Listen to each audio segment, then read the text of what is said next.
Share से मोहब्बत तो हम सब ने की है, लेकिन क्या आपने कभी स्टॉक से नफरत की है? आज इस वीडियो में मैं आपसे अपनी हेट स्टोरी शेयर करने वाला हूं। जी हां, वो स्टॉक्स जिनसे मुझे सख्त नफरत है, कौन से हैं और मैं उन्हें कैसे पहचानता हूं, यह आज के वीडियो में मैं बताने वाला हूं। देखिए, मैंने आपके लिए बहुत से वीडियो बनाए, लेकिन कभी आपको यह नहीं कहा कि इस वीडियो को मेरे खातिर अंत तक जरूर देखिएगा। लेकिन आज के वीडियो को मेरी खातिर अंत तक जरूर देखिएगा, क्योंकि यह वीडियो आपको भारी नुकसान से बचा सकता है, इसलिए बहुत इंपॉर्टेंट है। एंड तक इसे देखिए और उससे पहले इस चैनल को सब्सक्राइब करें। कहा जाता है कि क्रिकेट के सुरमा सचिन तेंदुलकर को अपना हर एक डिसमिसल याद रहता है, यानी वो कब कैसी गेंद पर किस बॉलर के द्वारा किस फील्डर के द्वारा आउट हुए, ये वो हमेशा याद रखते हैं। और इसका मतलब यह है कि जब कभी वो फेल होते हैं, वो उसको बड़ी संजीदगी से लेते हैं और हमेशा उस पर विचार मंथन करते रहते हैं। देखिए, मेरी भी हेट स्टोरी की शुरुआत अपने सेल्फ ऑडिट से हुई थी। आज से बहुत साल पहले मैंने अपने सारे ट्रेड्स के रिकॉर्ड्स निकाले और एक एक ट्रेड को बड़ी बारीकी से देखा और विशेष ध्यान उन ट्रेड्स पर दिया जहां भारी नुकसान हुआ था। तो जैसे अच्छे बल्लेबाज को अपने सारे डिसमिसल्स, यानी कि जब आउट हो तब याद होना चाहिए कि कैसी परिस्थितियां थी, बिल्कुल वैसे ही अच्छे ट्रेडर को याद होना चाहिए कि जब जब बड़ा नुकसान हुआ, क्या वजह रही, कैसे चार्ट्स थे, कहां चूक हुई। और इसी सेल्फ ऑडिट का नतीजा है मेरी हेट स्टोरी, यानी वो चार्ट्स, वो स्टॉक्स जिनमें कुछ एक ऐसे संकेत होते हैं, उनसे मुझे नफरत होने लगी है और धीरे धीरे उनको पूरी तरह अवॉइड करने का प्रयास मैं करता हूं। तो आज अपने बरसों का संचित ज्ञान आपके सामने फिर ले आया हूं। बिल्कुल प्रैक्टिकल, रियल लाइफ है और इसे बड़ी संजीदगी से आप लीजिएगा। इसीलिए मैंने आपसे आग्रह किया था कि इस वीडियो को जरूर अंत तक देखिएगा। तो देखिए, 5 शेयर्स हैं जिनसे मुझे खासी नफरत है। तो सबसे पहले आइए शुरुआत करते हैं। पहले वो स्टॉक्स जो कि रेंज में होते हैं। अपने पुराने नुकसान याद कीजिए। आपको सबसे बड़े नुकसान यकीनन उन शेयर्स में हुए होंगे जो कि रेंज में चल रहे थे, यानी कि एक दायरे में फंसे हुए थे।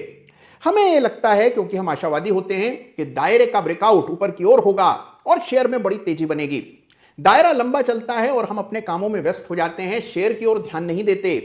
रेंज बाउंड शेयर्स आमतौर पर न तो रिटर्न कमा करके देते हैं, आपका पैसा अटका रहता है और फिर कमबख्त उन शेयर्स में कई बार नीचे का ब्रेकडाउन हो जाता है और इस ब्रेकडाउन में छोटा मोटा नहीं, भारी नुकसान लगता है। यानी सबसे बड़े विलन वो शेयर्स हैं जो कि एक दायरे में, एक रेंज में फंसे हुए हैं। अब आप सवाल ये करेंगे कि हमें कैसे पता लगेगा कि शेयर में दायरा चल रहा है? तो देखिए, इन्हीं सब कारणों से इंडिकेटर्स बनाए गए हैं। एक इंडिकेटर होता है चार्ट पर जिसको कहते हैं ADX। डालिए चार्ट पर और ADX डालकर जब चार्ट को आप देखेंगे, अगर आपके चार्ट पर 25 से नीचे का ADX है तो इसका मतलब आपका शेयर रेंज में है। आप अपना टाइम वेस्ट कर रहे हैं और पैसा वेस्ट होने की तैयारी हो रही है। तो ऐसे शेयर से आपको दूर रहना है जहां ADX 25 के नीचे हो। यह रूल फॉलो करके देखिए, आधे से ज्यादा आपके शेयर्स हाथ से निकल जाएंगे, नुकसान से आप बचेंगे। तो ADX का इस्तेमाल करें और रेंज के शेयर से नफरत करना शुरू करें। तो देखिए, इस हेट स्टोरी का दूसरा किरदार है वो शेयर्स जिनको पूरे गांव ने लिया होता है, यानी सब खरीद करके बैठे होते हैं, लेकिन चार्ट खस्ता हाल होते हैं, लगातार गिरावट दिखा रहे होते हैं, लेकिन शेयर बहुत पॉपुलर होता है। आप जिस पार्टी में जाते हैं, जिस बैठक में जाते हैं, जिससे भी मिलते हैं, उसका पहला सवाल उसी शेयर को लेकर के होता है। तो बस तभी समझ जाइए कि यह शेयर चलने से रहा। अगर चार्ट कमजोर है और वो शेयर सभी के पास नजर आ रहा है तो मान के चलिए कि शेयर का बंटाधार होगा। अब देखिए, एक मिसाल आपको देता हूं हाल के दिनों की। आइडिया सेल्युलर के चार्ट को देखिए। चार्ट कमजोर है, लेकिन हर व्यक्ति को यह शेयर भा रहा है। शायद ही कोई रिटेल पोर्टफोलियो हो जिसमें आइडिया सेल्युलर हाल के दिनों में नजर ना आया हो और लोगों ने इसमें भारी गिरावट देखी। ऐसे शेयर से सख्त परहेज करना चाहिए, लंबी दूरी बना करके रखनी चाहिए। तीसरा देखिए, उन शेयर से मुझे सख्त नफरत है जो कि निफ्टी को अंडर परफॉर्म कर रहे हैं और निफ्टी के साथ साथ अपने सेक्टर के इंडेक्स से भी पीछे चल रहे हैं। भाई, क्या हमारा पैसा फ्री का है? अगर हमने आपके शेयर में पैसा लगाया है तो आपको कम से कम निफ्टी को तो बीट करना ही चाहिए, वरना हम अपने पैसे को चुपचाप किसी इंडेक्स फंड में डाल सकते थे। शेयर में पैसा डालकर अगर आप जोखिम ले रहे हैं तो निफ्टी से बेहतर रिटर्न निश्चित मिलना ही चाहिए, अन्यथा यह काम करके फायदा नहीं है। तो जिस भी शेयर में निफ्टी के मुकाबले अंडर परफॉर्मेंस देखने को मिल रही है, उस शेयर पर कभी एतबार न करें। और जो स्टॉक अपने पूरे ग्रुप, अपनी बिरादरी से पीछे चल रहा हो, या अगर आईटी स्टॉक है तो निफ्टी आईटी इंडेक्स से उसका मुकाबला करें। बस दूध का दूध, पानी का पानी। अगर शेयर को आपका पैसा चाहिए तो उसे परफॉर्म करना होगा। परफॉर्म और पेरिश, यह नारा होना चाहिए आपका। यानी या तो प्रदर्शन कीजिए वरना पोर्टफोलियो से बाहर। चौथे देखिए, बड़े नुकसान के सबब वो शेयर्स बनते हैं जिनमें कोई खबर आपने कहीं से सुनी होती है। कहीं ना कहीं से कोई फोन बज जाता है, कोई व्यक्ति बड़े खुफिया अंदाज में आपको एक खबर सुना जाते हैं कि फला शेयर को देखिएगा, इसमें कुछ हो रहा है। या मेरे पास मुंबई से या न्यूयॉर्क से खबर है कि इस शेयर को कोई बड़ा व्यक्ति खरीदने वाला है, या ये कंपनी का विलय हो जाएगा या बिक जाएगी। इस तरह की खबरें कई बार आपको बाजार में सुनने को मिलती हैं। आपके दोस्त, रिश्तेदार, प्रियजन, ऐसी खबरें कई बार आपको बिना मांगे ही सुना जाते हैं। किसी भी खबर पर काम करके पैसा बनाना बहुत ही मुश्किल काम है। कभी कभार भाग्य से खबरें सही भी हो जाती हैं, लेकिन अधिकांश बार ऐसी खबरों पर एतबार करने से आपको बड़े नुकसान के अलावा कुछ हाथ नहीं लगता। जो भी करें, चार्ट्स जरूर देखें। मान लीजिए कहीं से आपको किसी शेयर के बारे में कोई अनुमान मिला, सबसे पहले स्वयं से चार्ट देखिए, लेवल्स देखिए, चार्ट का स्ट्रक्चर, उसका ट्रेंड देखिए। अगर चार्ट नीचे धंसा जा रहा है और खबर उड़ रही है कि ये शेयर डबल हो जाएगा, तो सबसे पहले ऐसी खबरों को खारिज कर दीजिए। बिल्कुल विश्वास किसी भी खबर पर आपको नहीं करना है। देखिए, खबरों पर विश्वास करके ही लोग बड़ा नुकसान कर बैठते हैं।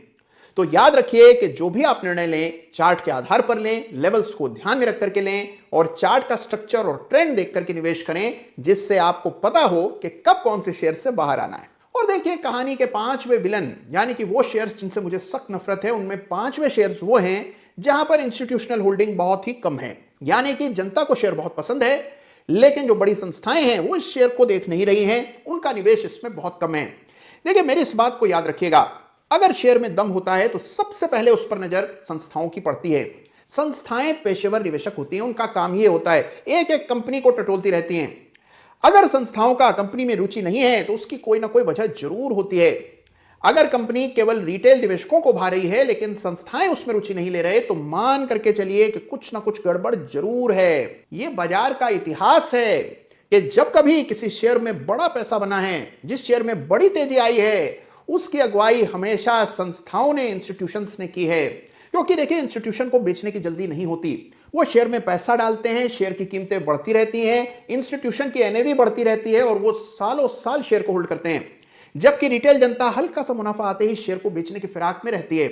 और इसी वजह से बड़ी तेजी तभी शेयर में बनती है जब उसमें संस्थागत रुचि हो। तो देखिए, जरूर चेक कीजिए कि जिन शेयर्स में आपने पैसा डाला है उसमें क्या संस्थाएं भी पैसा डाल रही हैं या केवल आप ही को शेयर समझ आ रहा है। तो देखिए, ये हैं वो 5 शेयर्स जिनसे मुझे सख्त नफरत है और इस नफरत ने मुझे बड़ा फायदा दिया है। देखिए, एक बात यहां जरूर कहूंगा कि जिस तरह राजनीति में कोई भी स्थायी मित्र या शत्रु नहीं होता, उसी तरह ट्रेडिंग और इन्वेस्टिंग में भी कोई भी परमानेंट एनिमी या फ्रेंड नहीं होता।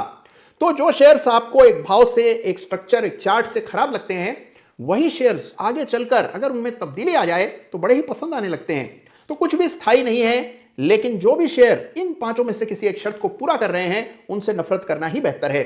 तो बताइए, आज का वीडियो लगा कैसा आपको? जरूर मुझे अपने कमेंट्स, टीका टिप्पणी जरूर भेजिएगा और एक बार आज की वीडियो की नजर से अपने पोर्टफोलियो को चेक जरूर कीजिएगा। अपना ख्याल रखिएगा और हां, अब हम धमाल मचा